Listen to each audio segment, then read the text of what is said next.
ओम श्री परमात्मने नमः।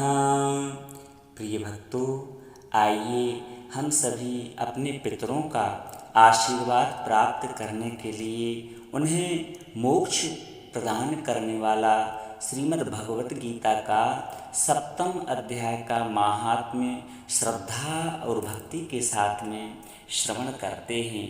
इस पावन महात्म्य को जो भी भक्त श्रद्धा और भक्ति के साथ में पितर पक्ष के दौरान नित्य श्रवण करता है, वह भगवान श्री बांके बिहारी लाल की कृपा का पात्र हो जाता है। आइए इसे श्रद्धा और भक्ति के साथ में श्रवण करें। ओम श्री परमात्मने नमः। कि कृष्णाय वासुदेवाय हरये परमात्मने प्रणतक्लेशनाशाय गोविंदाय नमो नमः। भगवान शिवजी कहते हैं कि हे पार्वती, अब मैं श्रीमद् भगवत गीता के 7वें अध्याय का महात्म्य बतलाता हूँ, जिसे सुनकर कानों में अमृत राशि भर जाती है। पाटलिपुत्र नामक एक दुर्गम नगर है, जिसका गोपुर द्वार बहुत ही ऊंचा है। उस नगर में शंकुकर्ण नामक एक ब्राह्मण रहा करता था। उसने वैश्य वृत्ति का आश्रय लेकर बहुत अधिक धन कमाया, किंतु ना तो कभी पितरों का तर्पण किया, न देवताओं का पूजन ही किया। वह धनोपार्जन में तत्पर होकर राजाओं को ही भोज दिया करता था। एक समय की बात है, उस ब्राह्मण ने अपना 4था विवाह करने के लिए पुत्रों और बंधुओं के साथ यात्रा की। मार्ग में आधी रात के समय जब वह सो रहा था, तब एक सर्प ने कहीं से आकर उसकी बाह में काट लिया। उसके काटते ही ऐसी अवस्था उसकी हो गई कि मणि, मंत्र और औषधि आदि से भी उसके शरीर की रक्षा असाध्य जान पड़ी। तत्पश्चात कुछ ही क्षणों में उसके प्राण पखेरु उड़ गए और वह भयंकर प्रेत बन गया। फिर बहुत समय के बाद वह प्रेत सर्प योनि में उत्पन्न हुआ। उसका वित्त धन की वासना में बंधा हुआ था।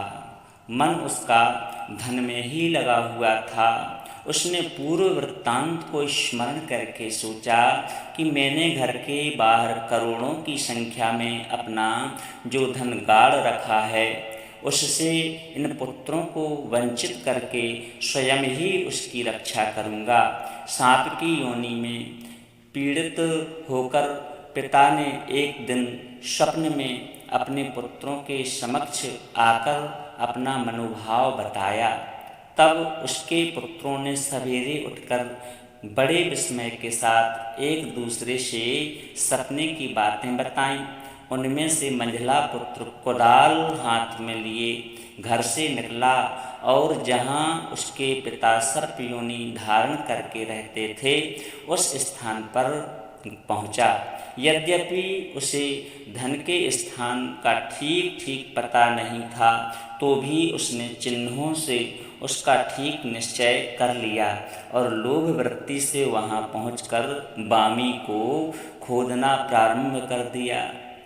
तब उस बामी से बड़ा भयंकर सर्प प्रकट हुआ और बोला कि ओ मूढ़, तू कौन है? किस लिए आया है? यह बिल क्यों खोद रहा है?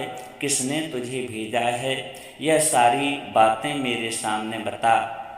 तब पुत्र बोला कि मैं आपका बेटा हूँ, मेरा नाम शिव है। मैं रात्रि में देखे हुए स्वप्न से विस्मित होकर यहाँ का स्वर्ण लेने के लिए कौतूहल से आया हूँ। पुत्र की यह वाणी सुनकर के वह सर्प हंसता हुआ उच्च स्वर से इस प्रकार स्पष्ट वचन बोला, यदि तू मेरा पुत्र है तो मुझे शीघ्र ही बंधन से मुक्त कर।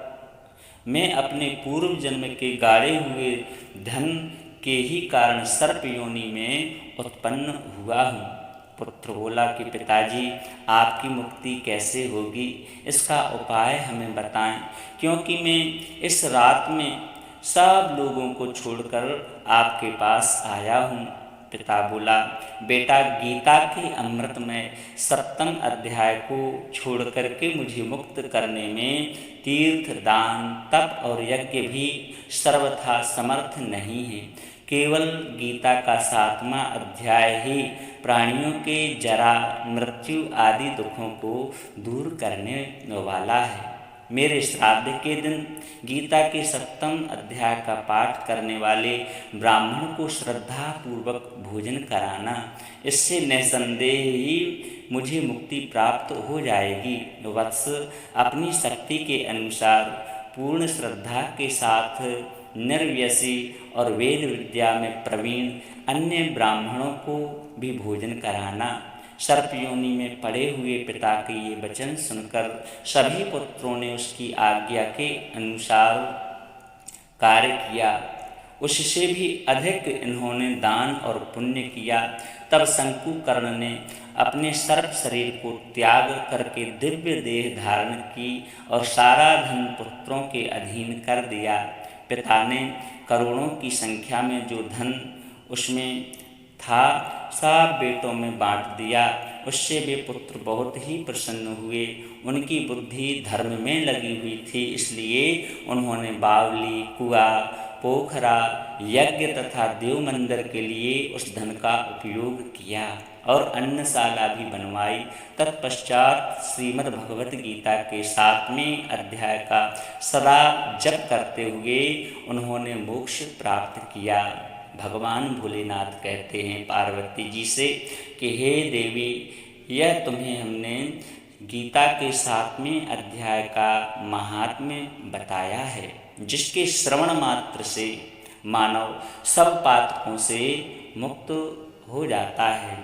आप सभी भक्तों से हमारा विनम्र निवेदन है कि श्राद्ध पक्ष के दौरान तो कम से कम इस गीता के 7वें अध्याय के महात्म्य के लिए आप सभी भक्त नित्य श्रद्धा और भक्ति के साथ में श्रवण करें। आप सभी के ऊपर बांके बिहारी लाल की कृपा और पितरों का आशीर्वाद सदा बना रहे। इन्हीं शब्दों के साथ आप सभी भक्तों से निवेदन है कि यदि वीडियो पसंद आया हो तो दिल से लाइक करें, चैनल को सब्सक्राइब करें और कमेंट में जय श्री राधे, जय श्री कृष्ण अवश्य लिखें।